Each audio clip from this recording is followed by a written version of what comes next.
Ancient kings were not buried randomly beneath stone and earth. Their tombs were designed as machines of time, belief, and cosmic alignment, and the entrance was the most important component of all. Across civilizations separated by oceans and millennia, tomb entrances were deliberately aligned with celestial cycles, not as decoration, but as a functional bridge between the ruler, the sky, and eternity. These doors were not meant to keep something out. They were meant to let something in. Light, time, the gods. In ancient Egypt, royal tombs were positioned so that, on specific days of the year, sunlight would travel through a narrow entrance corridor and strike a sacred chamber or symbol deep inside. This was not accidental. The winter solstice, the rebirth of the sun, was especially important.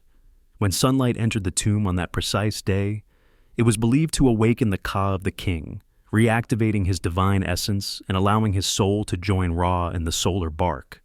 A solid wall would have blocked this moment forever. A door allowed the sun to participate in the burial ritual long after the funeral ended. The Great Pyramid itself is often misunderstood as sealed and static, but its internal shafts are aligned with specific stars that held religious meaning. One shaft points toward the circumpolar stars, believed to be the eternal, undying lights in the sky. These stars never set. They never disappear below the horizon. To the Egyptians, they represented immortality.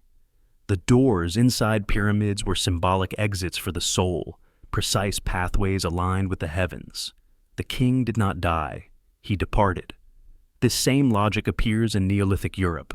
At Newgrange in Ireland, a massive stone mound built over 5,000 years ago, a narrow entrance passage is aligned so perfectly with the winter solstice sunrise that light floods the inner chamber for only a few minutes each year. The builders had no modern instruments, yet their precision rivals observatories. This was not a tomb meant to be sealed.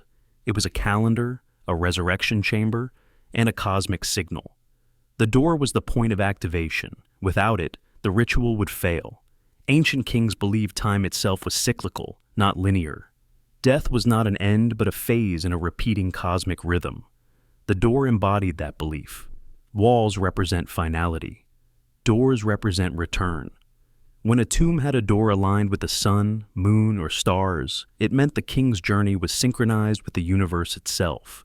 His death was timed, measured, and harmonized with celestial order. In Mesoamerica, Maya kings were buried beneath temples, whose stairways and entrances aligned with equinoxes and solstices. During these moments, shadows formed serpents, ladders, or descending gods. The tomb below was not isolated. It was connected vertically to the sky through the doorway above. When light and shadow performed their ritual dance, it signaled that the king was moving between worlds. The entrance acted as a cosmic hinge, opening briefly when the heavens were in the correct position. Even in ancient China, imperial tombs were oriented according to astronomical principles. The emperor was considered the son of heaven, and his burial site had to mirror the celestial order. Doors and spirit paths were aligned with cardinal directions and star movements, ensuring harmony between earth and sky. The door was not simply an architectural feature. It was a protocol, a rule that allowed the cosmos to recognize and accept the deceased ruler. What makes this more unsettling is how consistent the symbolism is. Across cultures, doors were aligned not with random stars, but with cycles that marked rebirth, transition, and permanence. Solstices, equinoxes, circumpolar stars, lunar standstills. These were moments when the sky itself appeared to pause, reverse, or reset. Ancient kings wanted their souls to move during these cosmic reset points. A sealed wall would trap them in dead time. A door allowed synchronization. Some tomb doors were designed to be physically opened only once, then symbolically opened forever. After burial, the door might be blocked with stone, but the alignment remained. Light would still enter, shadow would still move, time would still knock. The door did not need to swing. It needed to exist. Its presence acknowledged that the tomb was not closed to the universe. There is also a darker interpretation. Many ancient cultures believed that the dead king still influenced the living world. He controlled fertility, floods, victory, and disaster. The door allowed communication. On specific celestial dates, offerings were made at tomb entrances, not walls. People believed the king could hear them when the stars were right. The door was an interface, not a barrier. Walls say nothing passes, doors say only at the correct time. That distinction mattered deeply to ancient minds. A wall is static. A door is conditional. It opens when rules are met. Celestial alignment was the key. The sky decided when the king could move, speak, or ascend. Over time, as religion shifted and fear replaced reverence, doors disappeared. Tombs became sealed, hidden, and forbidden. Death became something to lock away, not coordinate with the heavens. But in the oldest royal burials, death was not chaos. It was choreography. When ancient kings were buried with doors instead of walls, they were declaring something radical, that even in death, they were still participants in the cosmic order, that the sun would still find them, that the stars would still call them by name, that time itself would still recognize their presence. These tombs were not prisons for the dead. They were launch points, and the door, perfectly aligned with the sky, was the moment where stone, soul, and universe agreed to open together. Ancient kings were never shown as sleeping peacefully in their tombs. Across civilizations, the symbols carved, painted, or engraved around royal burials did not depict rest, silence, or finality. Instead, they showed gates, thresholds, crossings, doors framed by guardians, and passages watched by gods. This was not artistic coincidence. It was a declaration. Death was not where the king stayed, it was where he passed through. In ancient Egypt, tomb walls were filled with images of false doors, rectangular panels carved to resemble doorways that led nowhere physically but were believed to open metaphysically. These false doors were not decorative graveside art, they were portals. The Ka, the life force of the king, was believed to move through these gates to receive offerings from the living and return to the afterlife. A resting place would require a bed, a still body, a sense of permanence. Instead, Egyptians filled their tombs with doors that suggested motion, exchange, and transition. The hieroglyphs themselves reinforce this idea. Many symbols associated with death resemble passageways, ladders, boats, and staircases rather than beds or chambers. The afterlife was not described as sleep. It was described as a journey. The king did not lie down forever. He traveled. He crossed. He ascended. Gates were essential because every journey requires an entrance and an exit. In Mesopotamia, cylinder seals and reliefs associated with royal burials often depict gods leading kings through door-like frames or stepped thresholds. The underworld was not imagined as a resting hall, but as a walled realm with guarded gates. In the Epic of Gilgamesh, one of the earliest recorded stories of kingship and death, the afterlife is defined by gates that must be opened, passed, or denied. The imagery of gates appears again and again because authority did not end at death. It changed jurisdiction. Ancient kings wanted to be recognized beyond the human world. Gates symbolized legitimacy. A gate implies permission. Someone must be allowed through. By surrounding themselves with gate imagery, kings were asserting that even the gods would recognize their right to pass. A resting place suggests surrender. A gate suggests clearance. In Mesoamerican civilizations, the symbolism becomes even more striking. Maya and Aztec royal tombs are filled with imagery of mouths, jaws, and openings rather than closed chambers. Temples were designed as artificial mountains, with doorways representing the mouth of the earth, or the entrance to the underworld. Kings were buried beneath these openings because death was imagined as being swallowed and reborn, not laid to rest. The gate imagery was biological, cosmic, and terrifying. The king passed through the body of the world itself. Serpents appear frequently in these cultures, not just as animals, but as living gates. A serpent's open jaws symbolized a portal between worlds. When kings were depicted emerging from serpents in carvings, it was not metaphorical art. It was a visual theology. The king was shown passing through a gate, transforming, and emerging altered. Rest had no place in this system. Motion did. In ancient China, royal burial art avoided depicting stillness. Instead, it focused on spirit paths, guarded entrances, and cosmic thresholds. Stone guardians were placed not to watch over a sleeping ruler, but to protect a passage. The soul was expected to move. The gate had to be defended. Symbols of doors, arches, and celestial crossings were repeated, because the emperor was believed to continue his role beyond death, moving between realms to maintain harmony. Even in early Indo-European traditions, burial symbolism emphasizes crossings. Rivers, bridges, gates of fire, and doorways guarded by dogs or warriors dominate funerary myths. These symbols were not meant for common people in the same way they were for kings. The king's soul required special access. He was not just dying, he was transferring authority. What is unsettling is how rarely ancient art shows kings at peace in death. There are no smiles of rest, no imagery of eternal sleep. Instead, there is tension. Guardians stand alert. Doors are half open. Symbols suggest danger, judgment, and transformation. Gates imply risk. You can be stopped. You can be tested. You can fail. Ancient kings prepared for this by surrounding themselves with symbols of passage rather than comfort. This choice reveals something profound about ancient psychology. Rest is passive. Gates are active.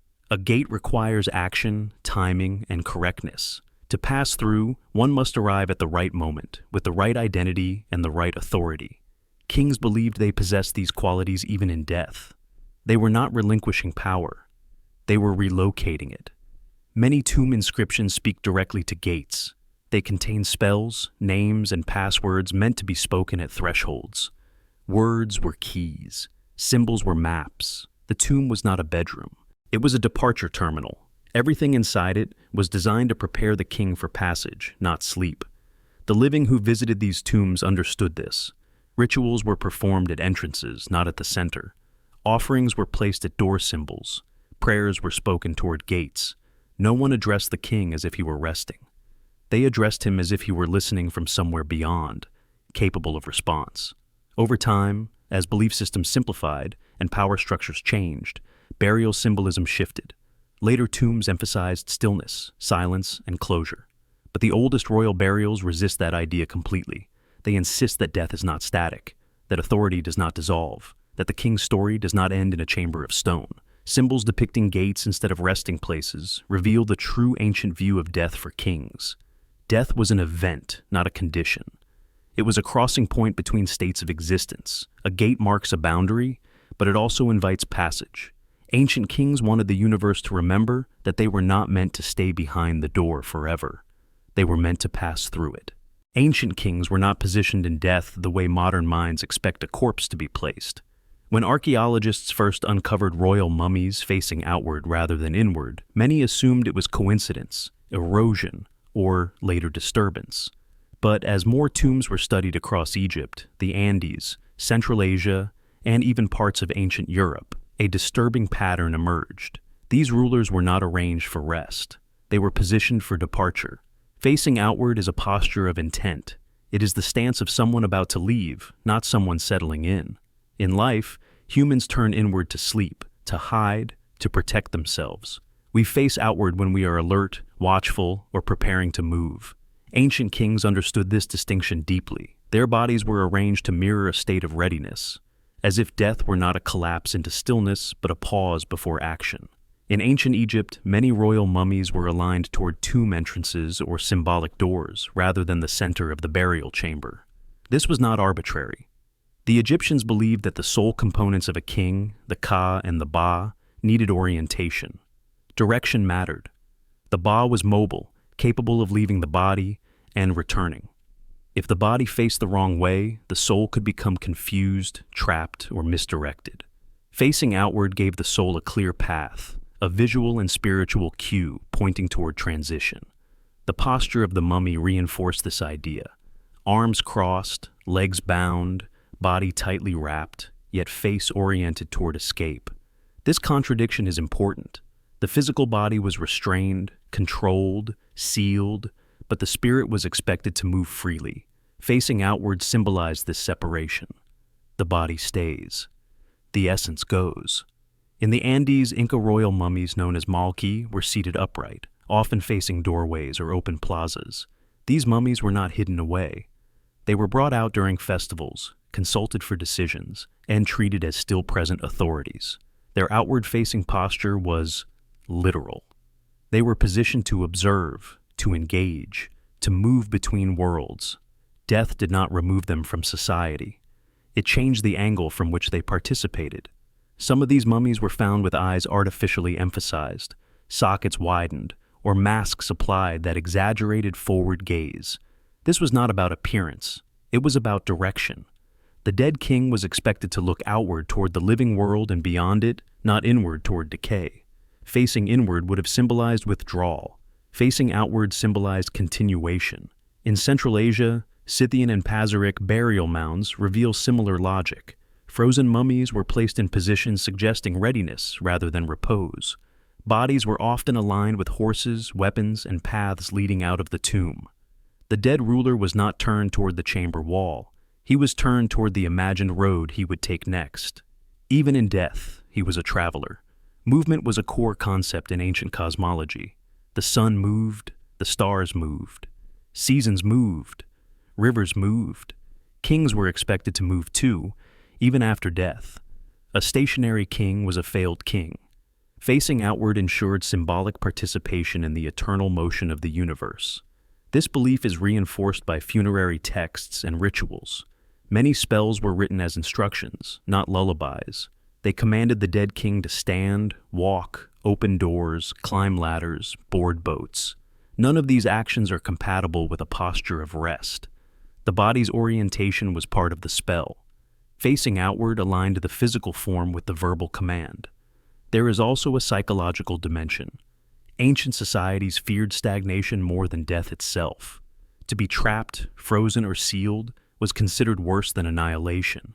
Facing inward could imply enclosure, suffocation, endless confinement. Facing outward implied possibility. Even if the journey was dangerous, movement was preferable to eternal stillness. Some burial chambers even included false corridors or symbolic paths extending from the direction the mummy faced. These were not meant for human use. They were routes for the soul. The body's orientation told the soul where to go. Walls were obstacles. Doors were permissions. Orientation was instruction.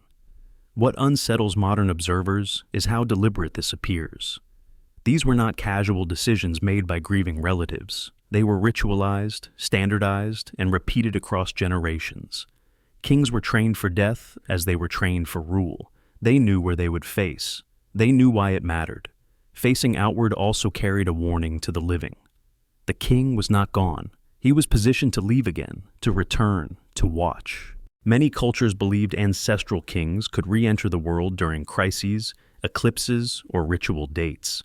An outward-facing body suggested readiness for re-emergence. The tomb was not a sealed container, it was a waiting chamber. Even the materials used in mummification support this interpretation. Preservation was not about honoring a corpse, it was about maintaining a vehicle. The body had to remain intact so it could be recognized, reactivated, or reoccupied. Orientation completed the preparation. A preserved body facing outward was a vessel aimed at departure. Over time, as political systems changed and kings lost their divine status, burial practices shifted. Bodies were laid flat, turned inward, hidden deeper underground. Death became something to conceal rather than coordinate. But the oldest royal burials resist this logic entirely. They insist that death is a direction, not a destination. Mummies found facing outward reveal a worldview that refuses to accept finality. These kings were not laid down to sleep forever. They were positioned at the edge of something, looking ahead, prepared for movement. Their tombs were not bedrooms, they were thresholds, and their bodies, oriented toward exit, were silent declarations that even in death, a king was expected to go somewhere next. Across ancient civilizations, kings were never believed to be truly gone. Their deaths were described not as endings, but as delays. Myths from every corner of the ancient world repeat the same disturbing idea. When the world reaches a breaking point, when time collapses or resets, the old kings will return. This belief reshaped how rulers were buried, remembered, and feared. They were not sealed away forever, because forever was never the plan. In ancient Egypt, the concept of cyclical time dominated everything. The universe was believed to periodically fall into chaos and be restored through divine order. Pharaohs were not just rulers of people, but stabilizers of reality itself. Texts describe dead kings rising again during cosmic renewal, assisting the gods in rebuilding balance. Their tombs were preparation chambers, not final resting places. The king's body was preserved because it would be needed again when the cycle turned. Egyptian mythology speaks of Zep Tepi, the first time when gods ruled directly on earth. Many kings were believed to join these gods after death, waiting in a suspended state until the world required correction. The idea was simple and terrifying. If order failed, the ancient kings would return to enforce it. A sealed wall would contradict this destiny. A door implied readiness. In Mesopotamian myth, kingship itself was believed to descend from heaven. Rulers were chosen to uphold cosmic law, not just human law. When a king died, his role did not vanish. Text suggests that in times of great collapse, the boundary between worlds would weaken, allowing ancestral kings to re-emerge. They were remembered as sleeping beneath the earth, not dead, waiting for the signal that the world had slipped too far from order. The Epic of Gilgamesh hints at this fear. Gilgamesh's obsession with immortality was not about avoiding death, but about avoiding disappearance. To be forgotten was worse than dying. Kings who vanished forever could not return to fix what was broken. Myth turned them into dormant guardians, paused in death, awaiting recall. In Norse mythology, this idea becomes explicit. Dead kings and warriors were gathered in Valhalla, not to rest, but to train. They fought every day, healed every night, endlessly preparing for Ragnarok, the moment when the world would end and be reborn. At that reset point, the dead would return to fight alongside the gods. Burial practices reflected this belief. Weapons were placed with bodies. Orientation suggested readiness. Death was conscription. Ragnarok was not a surprise, it was expected. And when it came, the old kings would rise again. Not as memories, but as participants. This myth transformed burial into staging. The dead were not sealed away, they were stored. In Britain, the legend of King Arthur reflects the same idea. Arthur is not dead, he sleeps. When Britain faces its darkest hour, he will return. This belief shaped medieval burial symbolism and royal mythology. Kings were imagined beneath hills, inside caverns, behind doors of stone, waiting. The world reset did not mean destruction. It meant correction. In Central Asia, Turkic and Mongol myths describe ancestral Khans who would rise again when the sky and earth realigned. These rulers were buried with pathways, horses, and symbolic exits. The afterlife was not static. It was conditional. When the signs appeared, the Khan would ride again. Mesoamerican civilizations took this belief even further. The Maya believed time itself was a repeating mechanism. Worlds had already ended and restarted multiple times. Kings were buried as agents of renewal. During calendar cycle completions, rituals symbolized resurrection. The dead king was believed to re-enter the cosmic story at these reset points, helping stabilize the new age. Aztec mythology describes previous suns, entire worlds that were destroyed and replaced. Rulers were tied to these cosmic ages. When one sun ended, sacrifices and rituals ensured the next could rise. Kings were seen as temporary anchors in an unstable universe. When the cycle reset, their role could resume in another form. In ancient China, the concept of the mandate of heaven operated on similar logic. Dynasties rose and fell as cosmic approval shifted, but some emperors were believed to persist beyond death, watching, waiting. Legends describe ancestral rulers returning in times of extreme disorder to restore harmony. Tombs were oriented and designed not as sealed vaults, but as controlled thresholds between worlds. What unites these myths is the refusal to accept permanent death for kings. Ordinary people might vanish into ancestor realms. Kings were different. They carried unfinished responsibility. The world itself depended on them. If reality fractured, they would be summoned back. This belief explains why ancient burials emphasized doors, gates, and passages instead of walls. A wall means never again. A door means not yet. Kings were buried like systems in standby mode. Their myths insisted they would reboot when conditions demanded it. Even language reflects this.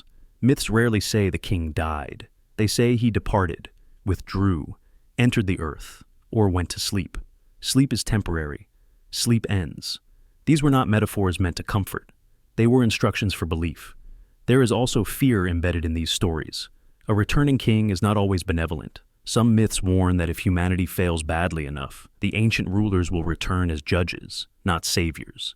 They will correct the world the way a broken tool is corrected, by force. This fear shaped how tombs were treated. Kings were respected, but also contained.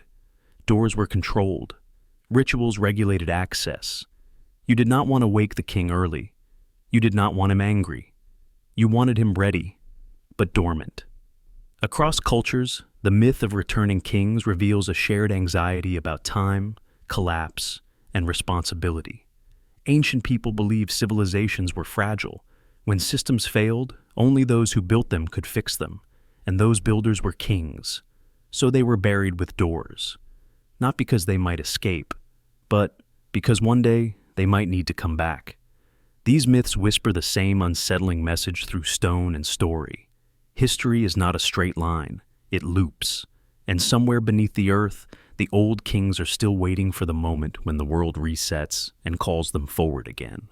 Beneath the most sacred royal sarcophagi, archaeologists have repeatedly found something that should not exist if tombs were meant to be final resting places. Narrow channels carved into bedrock, hollow cavities beneath stone coffins, hidden shafts that lead nowhere obvious, pathways that begin deliberately, precisely, and then vanish into solid earth. At first glance, they appear useless. But in ancient belief systems, nowhere was often exactly where power waited. These hidden pathways were not mistakes, nor were they unfinished tunnels abandoned by builders. They were intentional voids, designed absences, and their meaning becomes clearer only when we abandon the modern idea that tombs were built solely for dead bodies. Ancient kings were buried as if something was expected to move later. In Egypt's Valley of the Kings, beneath several sarcophagi, carved recesses and channels were discovered that do not correspond to drainage, weight distribution, or construction support. They do not lead outward like escape tunnels. They do not connect to other chambers. They terminate abruptly. To a modern engineer, they are irrational. To an ancient priest, they were functional in a different dimension.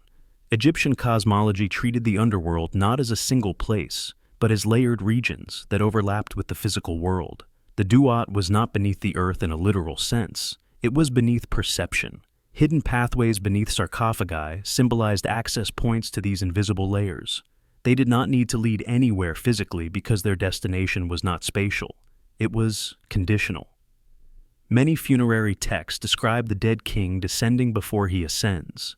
Before passing through gates of the sky, he must pass through the hidden roads beneath the earth. These roads were said to appear only when the correct names were spoken, the correct times reached, or the correct cosmic conditions aligned. A sealed tunnel that leads nowhere physically makes perfect sense in this framework. It was dormant infrastructure. The idea of activation is key. Ancient tombs were filled with elements that only worked under specific circumstances. False doors that opened only to spirits. Corridors aligned to light only once a year. Statues that were believed to animate only during rituals. Hidden pathways beneath sarcophagi followed the same logic. They were not meant to be used constantly. They were meant to be used when the world itself shifted. In several tombs, these voids are aligned directly beneath the king's spine or heart. Placement mattered. The body was positioned above the pathway like a key over a lock. This was not coincidence. The king's essence was believed to move vertically as well as horizontally. Ascension required descent first. The path downward was part of the process. Similar structures appear outside Egypt. In Mesoamerica, beneath elite burials, archaeologists have found shafts that descend briefly and then end. The Maya believed the underworld, Xibalba, was accessed through hidden openings in the earth that were invisible until ritually activated. Kings were buried above these symbolic entry points, so their souls could enter the underworld correctly, complete trials, and return transformed. What modern observers call leading nowhere often meant leading somewhere not always accessible. Ancient myth is filled with paths that appear only under certain conditions. Bridges that manifest at dawn, doors that open only when named, rivers that part only for the worthy. Hidden pathways beneath sarcophagi fit this mythic logic perfectly. There is also a protective aspect. These paths were not meant for the living. Activation required knowledge, authority, and timing. If someone disturbed the tomb without understanding the system, the pathway remained inert. This protected the king from interference while preserving his route for later use. In some Chinese imperial tombs, underground channels and cavities were discovered beneath coffins that served no structural purpose. Ancient texts describe spirit roads beneath the earth that connect burial sites to cosmic realms. These roads were not always open. They were sealed until heaven permitted passage. Again, the pattern repeats. Infrastructure first, activation later. The unsettling possibility is that these pathways were not just symbolic.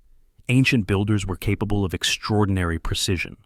They understood resonance, acoustics, pressure, and light. Some hidden voids beneath sarcophagi amplify sound or vibration. A low chant in certain tombs produces resonance that travels through these cavities. To ancient minds, vibration was movement, sound was force. Activation may not have been mechanical, but energetic. Rituals performed at tombs often involved chanting, drumming, or rhythmic movement. These actions could have been believed to awaken dormant paths. When priests spoke specific spells, they were not asking metaphorically for passage. They were activating a system that had been designed to respond. This reframes tomb robbery myths and curses. The fear was not that someone would steal gold, it was that someone would activate something incorrectly. Many warnings emphasize disturbing what lies beneath, not what lies within. The danger was not the body, it was the pathway. Hidden pathways also align with the belief that kings would return during cosmic resets. If the world was cyclical, then death was a pause state. The king needed a route to re-enter the system. Doors above allowed interaction with the heavens. Paths below allowed reintegration with the deep structure of reality. A wall ends a story. A hidden pathway preserves it. What makes these features even more disturbing is how consistently they are ignored or explained away. Modern archaeology prefers functional explanations: drainage, structural relief, symbolic decoration. But these explanations fail when the same useless features appear across cultures with completely different building techniques. Independent civilizations should not invent the same mistake repeatedly, but they would invent the same solution if they shared the same belief: that death is not final, and that movement requires infrastructure. The sarcophagus itself becomes significant. It sits above the path like a lid, not to seal it permanently, but to regulate it. The king is placed precisely where transition can occur, but only when conditions are met. The tomb becomes a controlled system, not a container. Ancient texts hint that activation was dangerous. Paths beneath the dead were unstable. They led through chaos before order. This is why kings were trained in life with rituals, knowledge, and endurance. They were expected to survive the journey after death. Ordinary people were not given such paths. Their dead ended where they lay. The hidden pathways beneath sarcophagi suggest a terrifying level of confidence. These cultures believed so strongly in continuation that they carved roots for it into stone.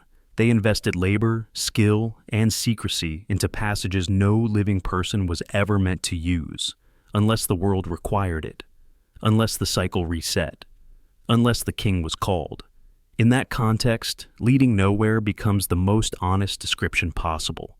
These paths did not lead to a place, they led to a moment, a condition, a future state of reality in which the door above would open, the path below would activate, and the king would move again.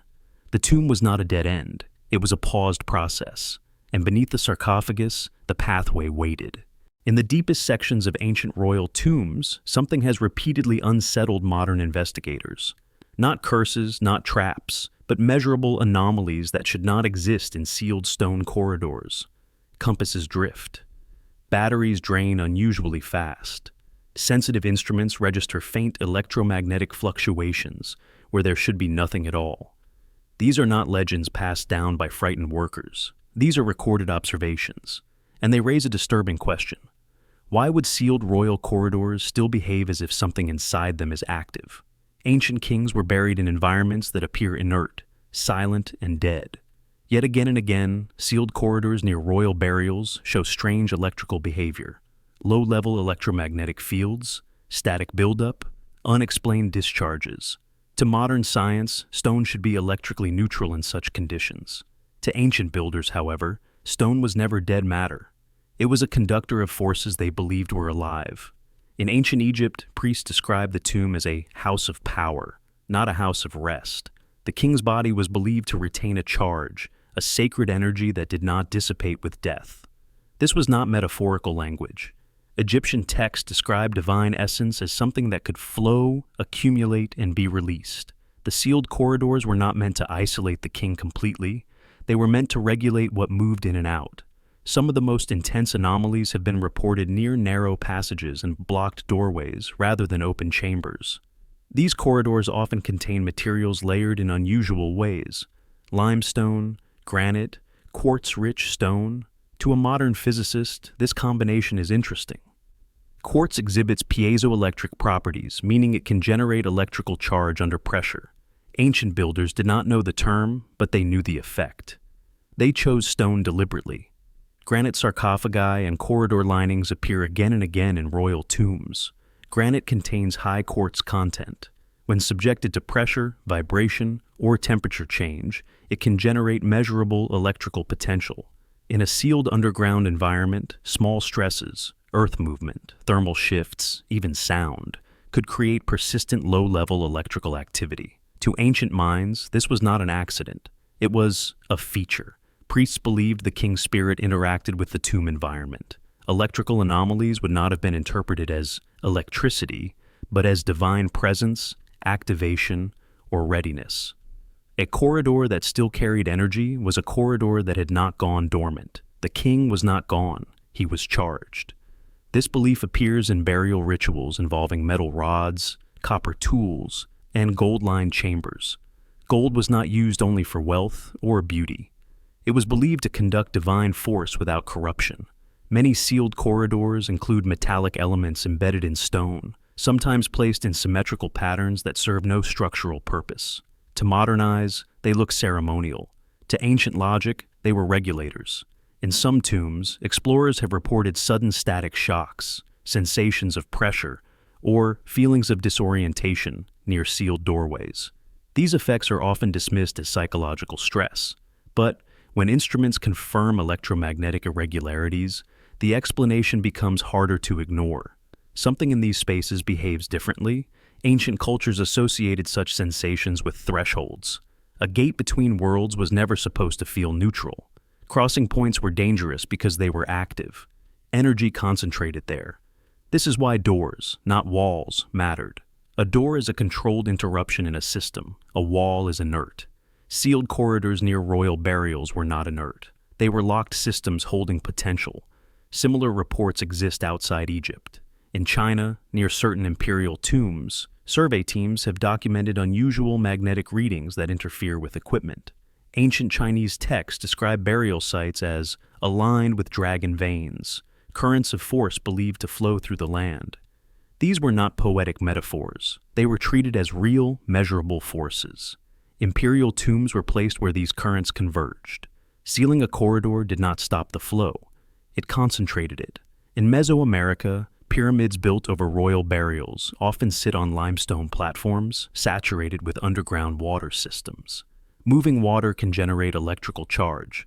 Combined with mineral-rich stone, these environments could produce subtle electromagnetic effects. Priests believed these sites were alive.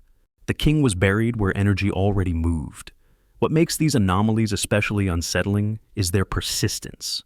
These tombs have been sealed for thousands of years. There is no machinery, no power source. Yet, the effects remain. Ancient belief held that divine energy did not decay the way physical matter did. It could remain stored, waiting for release. Some funerary texts describe tombs as closed but not quiet. Silence did not mean inactivity. It meant containment. Electrical anomalies near sealed corridors fit this idea perfectly. The system is closed, but it is still charged. There is also the idea of activation. Many ancient rituals were performed near sealed doors long after burial. Priests returned to chant, offer incense, and perform ceremonies. Sound waves can induce vibration. Vibration can induce electrical response in quartz-rich stone. To modern science, this is incidental. To ancient ritualists, it was intentional. They believed they were awakening something, testing readiness, communicating across boundaries. This reframes the fear surrounding tomb disturbances. The danger was not punishment by curses. It was unintended activation. Many warnings carved near tomb entrances do not threaten monsters or gods. They warn against disturbance, noise, or improper approach. The fear was that the system would respond. Electrical anomalies are often strongest near blocked corridors rather than open spaces. That matters. A corridor is a passage. Even when sealed, it retains its identity as a route. Ancient builders treated passages differently from chambers. Passages were meant to carry movement, of people, of spirits, of force. Sealing them did not change their function. It only paused it. Modern archaeology often avoids discussing these findings because they do not fit neatly into established narratives. Tombs are supposed to be dead. Kings are supposed to be gone. Yet the evidence suggests ancient royal burials were engineered to remain active on some level, even when sealed. The king was not meant to decay into silence. He was meant to remain charged, ready, responsive. Doors allowed interaction. Corridors conducted force. Walls would have neutralized it. When ancient kings were buried with doors instead of walls, they were preserving the possibility of activation. Electrical anomalies near sealed royal corridors may be the last physical trace of that belief, a faint echo of systems designed for a world that did not see death as an ending, but as a suspended state. The corridors remain sealed, but they are not empty, and whatever they were built to hold has not completely gone quiet. Across ancient royal tombs, one image appears again and again with unsettling consistency. Carved figures stepping not through stone corridors, not through walls, but through light itself. These are not decorative flourishes meant to comfort mourners. They are instructions. They reveal how ancient cultures understood death, movement, and kingship at the deepest possible level. The king was not meant to push through rock. He was meant to pass through illumination. On tomb doors in Egypt, figures are shown emerging from radiant fields, glowing outlines, or beams that cut through darkness. The light is never incidental. It is structured, directional, almost architectural. Stone frames the scene, but the transition happens through brightness. The king does not break the wall. He enters the glow. This distinction mattered profoundly. Stone represented the fixed world. Light represented the active one. Egyptian reliefs often show gods grasping the hand of the deceased king and leading him through a luminous threshold. The hieroglyphs surrounding these scenes describe opening, awakening, and transformation. They do not describe breaking or tunneling. The door is present, but it is not the stone door that matters. It is the luminous door.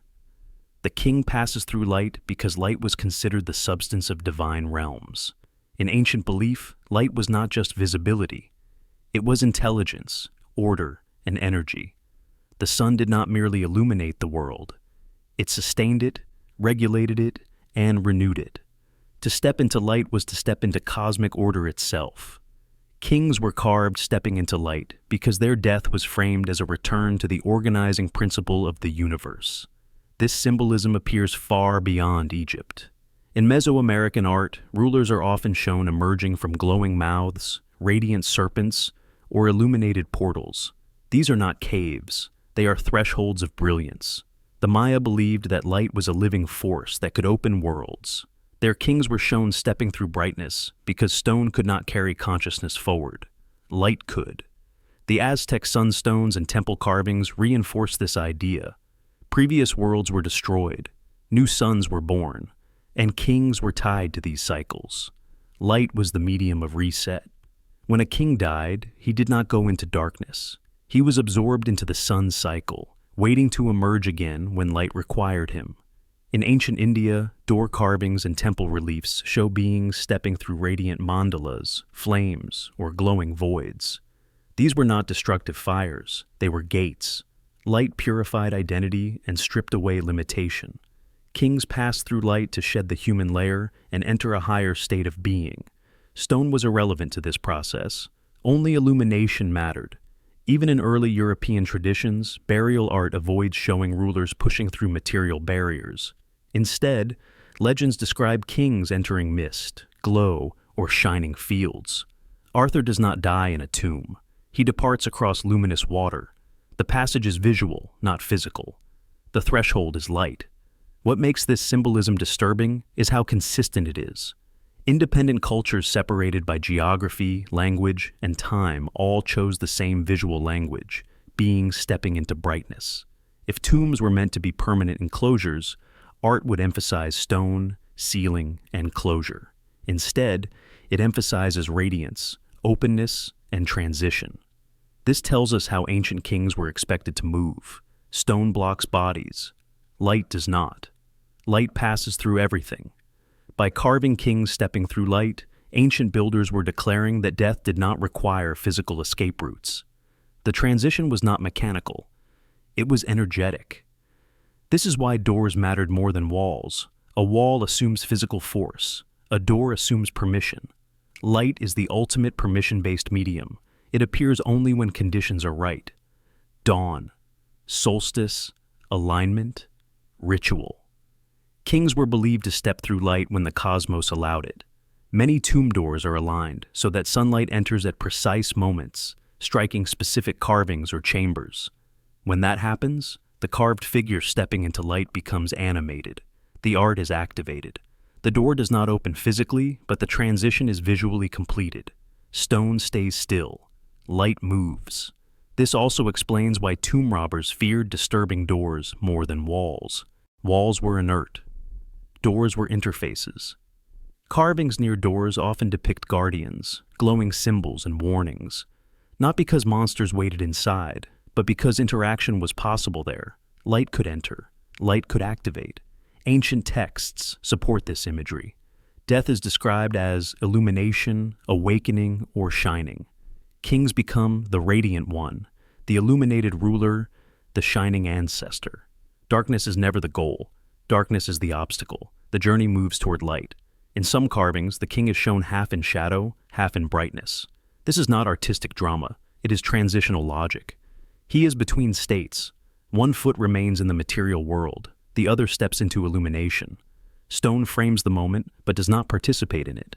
This symbolism suggests something even more radical. Ancient cultures may have believed that light itself was a gateway technology. Not technology in the modern sense, but a cosmic mechanism. Light carried information, order, and identity. To step into light was to be rewritten, reclassified, and relocated. That belief reshapes how we understand ancient tombs. They were not escape rooms. They were alignment chambers. Walls held the structure. Doors admitted light. The real passage did not require an opening big enough for a body. It required conditions precise enough for illumination. The carvings are careful to show this distinction. Beings do not smash through barriers. They glide, step, or are drawn into glowing fields. The transition is smooth, controlled, and deliberate. This was not death by force. It was death by permission, and permission came from the cosmos. When ancient kings were buried with doors instead of walls, they were preserving access points for light. Stone could be stacked endlessly, but without light, the system was inert. With light, it was active. Door carvings showing beings stepping through light are the clearest confession ancient cultures left behind. They tell us that kings were never meant to fight their way out of tombs. They were meant to wait until illumination arrived. Stone was never the exit. Light was. Ancient funerary texts do something that feels deeply unsettling once you notice it. They almost never speak about the grave as a destination. Instead, they obsess over movement, instruction, timing, direction, and something repeatedly called the passage. Not rest, not burial, not stillness, passage. The language itself refuses to accept the idea that death ends anywhere. In Egyptian funerary writings, especially those carved inside royal tombs, the king is rarely described as lying down forever. He is described as walking, crossing, ascending, descending, opening, closing, entering, exiting. The texts read less like prayers for peace and more like operational manuals. The king is given step-by-step guidance, not comfort. This alone tells us everything. You do not give instructions to someone who is staying put. The pyramid texts, the oldest religious texts in the world, never call the tomb a final place. They describe it as a point of departure. The king is warned about false paths, blocked routes, hostile guardians, and incorrect timing. He is told when to speak, when to remain silent, when to move forward, and when to wait. These texts do not mourn death. They prepare for transit. One passage famously commands the king to rise up and stand upon your feet. This command appears again and again. Rise, stand, move. These are not metaphors for comfort or memory. They are physical verbs. The texts assume motion as a default state after death. The grave is not where the king stays. It is where he activates. The word, often translated as afterlife, is misleading. In many ancient languages, the concept was closer to the way beyond or the crossing place. Even modern translations struggle because the original language does not frame death as a location. It frames it as a process, a sequence, a passage. In Mesopotamian funerary inscriptions, royal texts describe the dead ruler as entering the road of no return. Yet even this phrase is deceptive. It does not mean a dead end. It means a road that changes the traveler so completely that return is not the same as departure. Roads imply movement. Graves imply stillness. Ancient kings were always associated with roads. Mesoamerican funerary codices reinforce this logic. Maya texts describe the king descending into Xibalba, not to remain there, but to pass through trials and emerge transformed. The underworld itself is not a resting place. It is an obstacle course. Gates open and close. Lords test travelers. Time behaves differently. Only those with authority, preparation, and knowledge survive the passage. Aztec rituals tied burial to calendar cycles. Funerary chants speak of the king walking the sun's path or crossing the obsidian way. These are directional references. The king is moving with cosmic forces, not lying beneath them. The grave is only where the body waits while the journey begins elsewhere. Ancient Chinese funerary texts use similar language. The emperor is said to enter the hidden way or travel the spirit road. The spirit road was not symbolic decoration. It was a literal conceptual route believed to exist between realms. Tombs were built along these imagined paths. The grave marked access, not termination. Even the structure of these texts reveals their purpose. They are written in imperative form. Do this, say this, avoid that, wait here, proceed there. Imperatives assume agency. The dead king is treated as an active participant who must make decisions. You do not issue commands to something inert. What is especially disturbing is how often these texts warn the king not to mistake the grave for the goal. Several passages explicitly caution against lingering, resting, or turning inward. The king is told not to sit, not to sleep, not to forget himself. Forgetting is portrayed as the true death. Movement preserves identity. This explains why doors mattered more than walls. A wall represents containment. A door represents sequencing. You approach it. You wait. You pass through. Funerary texts constantly reference thresholds. The king must present names, symbols, or authority at each one. The grave is simply the first threshold. Some texts even mock the idea of eternal rest. They portray stagnation as punishment. Souls who fail are trapped, immobilized, or silenced. Kings feared this outcome more than annihilation. To stop moving was to lose power. The passage was dangerous, but remaining behind was worse. Ritual recitations performed during burial often repeated phrases about opening the way. Priests did not pray for peace. They activated routes. They spoke to doors, gates, and paths. The language assumes these structures are responsive, that they can open, close, or reject. In many cultures, funerary texts were updated across generations, refined as if previous versions were tested. This suggests experiential belief. People believed these passages were real enough to require correction. The grave was static. The passage was dynamic. What modern readers often miss is that these texts were not meant to be read once. They were meant to function. They were tools, spoken aloud, carved into stone, positioned precisely near doors and corridors. The words themselves were believed to carry force. Speech moved things. Silence sealed them. This makes the absence of grave-centered language even more striking. If the grave were the destination, the texts would dwell on comfort, permanence, and stillness. They do not. They dwell on navigation, timing, and authorization. Ancient kings were buried as if death were a border crossing. Documents were prepared, passcodes memorized, routes mapped. The grave was merely the checkpoint. The real concern was what came after. Even myths of judgment reinforce this. Judgment happens on the road, not in the tomb. The king must justify himself while moving, not while resting. The passage is where identity is tested. This worldview collapses the modern idea of death as an endpoint. For ancient kings, death was a change in mode. Life was terrestrial movement. Death was cosmic movement. The grammar stayed the same. And so, the funerary texts whisper something profoundly unsettling. They were never meant to honor the grave. They were meant to ignore it. The grave was not sacred because it was final. It was sacred because it was temporary. The obsession with passage reveals the true ancient fear. Not death, not decay, but immobility. Walls trap. Graves contain. Passages continue. That is why ancient kings were buried with doors instead of walls, because the words carved beside them did not speak of staying. They spoke of going.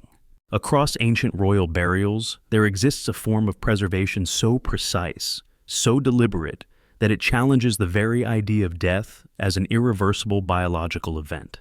These bodies were not merely kept from rotting.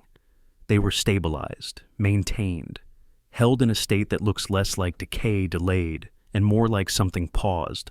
The unsettling impression is this. The bodies were not treated as remains, but as systems placed into suspended animation. Modern science defines death as the point of irreversible cellular breakdown, but ancient embalmers behaved as if reversibility still mattered. They worked with a level of anatomical awareness that feels uncomfortably advanced for cultures officially labeled primitive. Organs were removed or treated not randomly but selectively. Certain structures were preserved at all costs: the face, the hands, the heart, or its symbolic replacement. Identity markers were maintained with obsessive care, as if recognition would still be required later. In ancient Egypt, mummification was not uniform. Kings received radically different treatment than common people. The process was longer, more complex, and more invasive. The body was dehydrated, sterilized, sealed, and stabilized in layers. This was not simple preservation. It was isolation from entropy. The body was removed from normal biological time. What is rarely discussed is how little bacterial activity is found in some royal mummies compared to what would be expected, even thousands of years later. The internal environment was altered in ways that prevented microbial takeover. This suggests not just drying, but chemical engineering. Resins, salts, oils, and compounds were combined into formulas that modern researchers still struggle to fully replicate. The goal was not appearance, it was internal stasis. Ancient texts reinforce this interpretation. The king's body is repeatedly described as unchanging, enduring, and waiting. Waiting is a critical word. You do not wait if nothing is expected. Waiting implies anticipation, a future state. The idea of suspended animation appears explicitly in myth, even if not in modern language. The king is said to sleep without decay, to remain whole, to not suffer dissolution. These are not poetic flourishes. They are technical descriptions of condition. The body is inactive but intact. In the Andes, Inca royal mummies show a similar pattern. They were preserved naturally in cold environments, but cultural practices amplified this preservation. Bodies were kept upright, clothed, protected from moisture, and regularly maintained.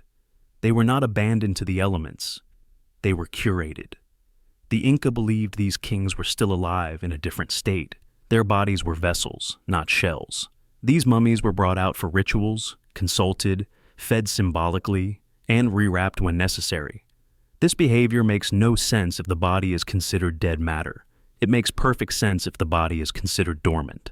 In Central Asia, frozen burials such as those of the Pazyryk culture preserve skin, hair, tattoos, and even stomach contents. These bodies appear arrested in time. The freezing conditions were natural, but the choice of location was not accidental. Burial sites were selected to maximize preservation. The environment became part of the technology.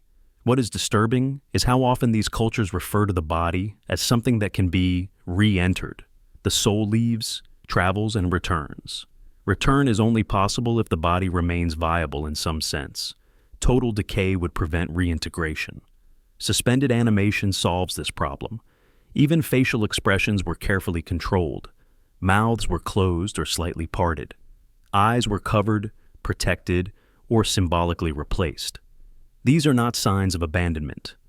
They are signs of maintenance. The body was prepared to be inactive, not destroyed. Modern researchers often explain this as fear of decomposition or belief in bodily resurrection, but those explanations feel insufficient. Ordinary belief does not require this level of precision. Faith alone does not demand chemical mastery. Something more practical was driving these methods. Ancient medical texts reveal surprising knowledge of circulation, preservation, and bodily balance. Embalmers understood that moisture caused decay. They understood that sealing prevented contamination. They understood that certain substances inhibited biological processes. This is protocryonics, minus the cold. The most unsettling detail is timing. Some preservation processes were delayed deliberately. The body was allowed to rest for days before treatment began. This contradicts simple preservation logic, but aligns with ritual logic. The body was transitioning. Systems were shutting down gradually, not abruptly. The process resembles controlled shutdown rather than collapse. Ancient kings were believed to undergo transformation, not extinction. The body had to remain intact during this transformation. A destroyed vessel would interrupt the process. Suspended animation allowed the king to exist between states without loss of form. Even the placement of bodies supports this. They were sealed in environments with stable temperature, low humidity, and minimal disturbance. The tomb was a containment unit. Doors allowed access when needed. Walls would have implied abandonment.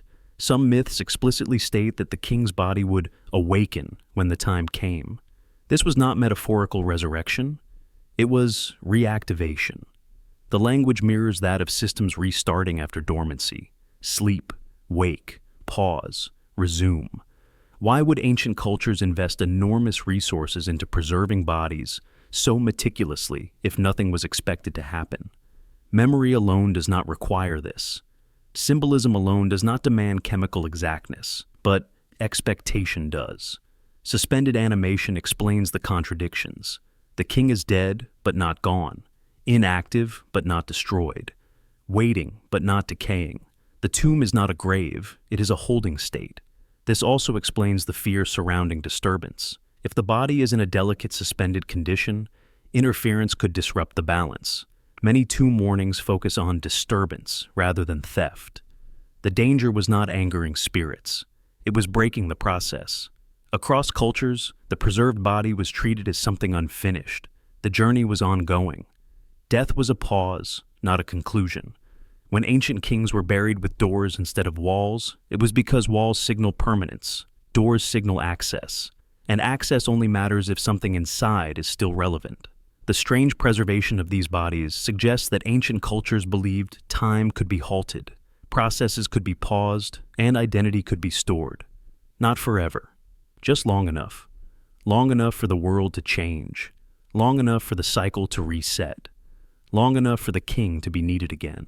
For thousands of years, humanity has been taught to see ancient tombs as places of finality, stone boxes for bones, endpoints. But when all evidence is placed together, architecture, orientation, texts, preservation methods, symbols, pathways, and rituals, that explanation begins to collapse. What remains is a far more disturbing possibility. These were not graves. They were chambers built around a different assumption entirely, that death was not permanent. If ancient tombs were meant only for burial, they are wildly over-engineered. The precision is excessive, the effort irrational. Kings were sealed inside environments carefully controlled for temperature, humidity, vibration, light exposure, orientation, and access. Every variable mattered. That is not how you treat a corpse meant to decay. That is how you treat something meant to remain viable.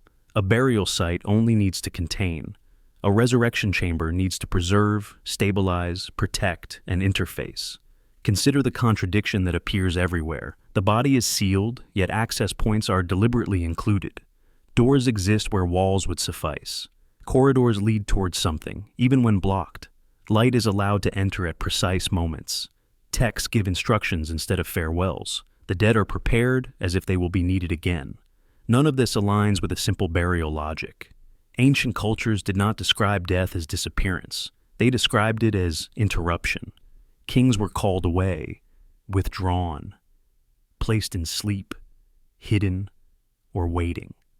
Waiting for what? A burial requires no anticipation. Resurrection does. Even the word tomb misleads. In many ancient languages, the structure is described as a house, a chamber, a station, or a domain.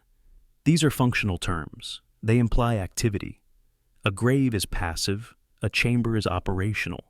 Inside these chambers, kings were surrounded by tools, not comforts. Objects associated with movement, authority, navigation, and transformation appear far more often than objects associated with rest. Boats, ladders, weapons, symbols of power, maps of the sky. These are not funerary keepsakes, they are equipment. Text carved into the walls read like protocols. Do this, avoid that. Speak this name, wait until the sign appears. Move when the gate opens. These are not prayers meant to soothe mourners. They are instructions meant to guide a process. Processes can resume, graves cannot. Preservation methods reinforce this idea relentlessly. Bodies were stabilized against decay in ways that exceed symbolic necessity. The body was treated as something that still mattered physically. Identity had to remain recognizable. Integrity had to be maintained. Damage was unacceptable. That is not how you treat remains, meant only for memory. And then there is orientation. Bodies face exits. They align with celestial cycles. They are positioned for movement, not stillness. This is preparation posture, readiness posture. If these were burial sites, they were the most anxious burials ever created, designed by people who did not believe the dead would stay dead. The strongest clue lies in timing.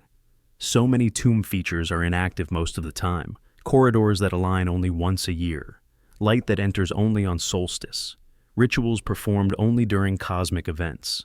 Activation windows matter. This is not burial behavior. This is system behavior. A system is built to be used under specific conditions. Ancient myths support this interpretation openly. Kings return when the world breaks. Heroes rise when cycles reset. Rulers sleep beneath hills until needed. These stories are not rare. They are global. And myths often preserve truth in symbolic form when literal understanding fades. What if tombs were not built because people feared death, but because they expected reversal? This does not mean ancient people understood resurrection the way modern science imagines it. It means they believed continuity was possible, that identity could persist, that systems could pause and resume. That time itself was not absolute. From that perspective, tombs become containment environments, controlled spaces where a king could be removed from normal time without being destroyed by it. Doors regulate interaction. Walls isolate when necessary. Light signals readiness. Texts guide reactivation. Preservation prevents loss. This reframes every so-called symbolic feature as functional within a belief system that treated death as a reversible state. Even fear changes meaning under this lens. Tomb curses may not be supernatural revenge. They may be warnings against interference, against disruption, against accidental activation or irreversible damage. You are not being punished. You are being cautioned. Modern archaeology struggles with this idea because it violates a core assumption that ancient people accepted death as final, but the evidence suggests the opposite. They feared finality. They built against it. Were these tombs burial sites? If burial means storage of the dead, then no. They are too complex, too deliberate, too anticipatory. Were they early resurrection chambers? If resurrection means preparation for return, then disturbingly, yes, in concept, if not in mechanism. Ancient kings were not buried to disappear. They were placed into waiting, into containment, into pause. The tomb was not the end of the story. It was the moment the story stopped moving, on purpose. And doors were left behind because doors are not meant to stay closed forever.